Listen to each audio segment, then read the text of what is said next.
There's been a big development in the Israel-Hamas war.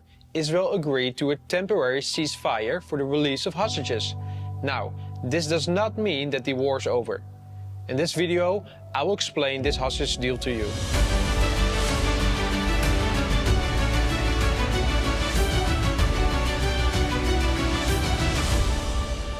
In a combined effort from officials in Qatar and the United States, a deal has been brokered for the release of some hostages. Israel and Hamas agreed to this deal last night. Now, this deal has the potential of seeing more than 50 hostages being released over the course of the next 4 days. The first day will provide a model for how to operate this, an Israeli official explained. The deal is designed to ensure the release of 50 Israeli women and children, with a minimum of 10 a day. If the initial 4-day ceasefire is a success, the deal can be extended into a longer ceasefire in return for the release of up to 95 hostages.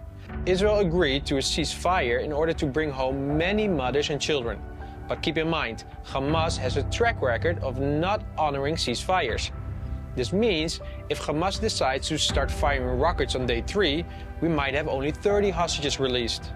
In exchange for Hamas releasing some Israeli hostages, Israel will release 150 Palestinian women and minors under 18 held in Israeli prisons. That means 3 Palestinian prisoners for 1 innocent civilian. Hamas has not agreed to the deal out of the goodness of their heart, or the way they like to put it, out of humanitarian reasons. They agreed to this deal for very different reasons. But why don't I let Hamas just speak for themselves? يعني خلص أسرى مقابل أسرى. إحنا كان شاليط أخذنا به 1000 وزيادة. اليوم عندنا عشرات من الضباط والجنود، وإن شاء الله سنبيض بهم السجون وكل أبنائنا وبناتنا في السجون من جميع الفصائل إن شاء الله. As you can see, the reason they captured these children, elders and other innocent civilians is so they could pressure Israel into releasing their Palestinian criminals. Although they are minors, aged 14 and up, they're still criminals.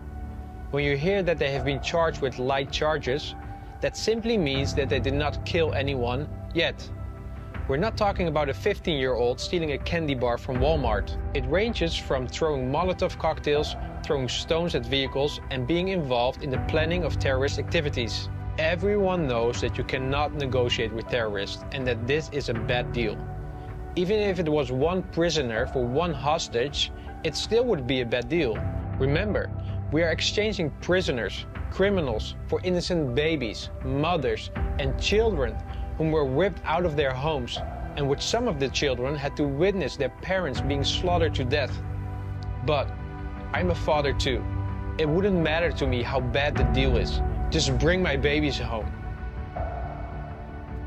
This again shows the heart of the Israeli people. Israel cares for her civilians, even at the cost of releasing criminals. Israel values life.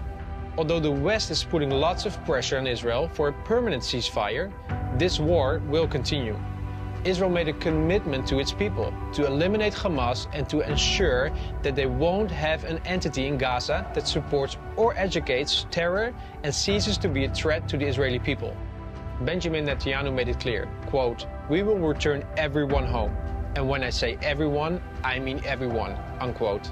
This is a crucial time and your prayers really matter. We ask you to intensify your prayers today. Many of you will gather around the Thanksgiving table with your loved ones today. Pray that this deal will be upheld and that many people will be able to hug their kidnapped loved ones really soon.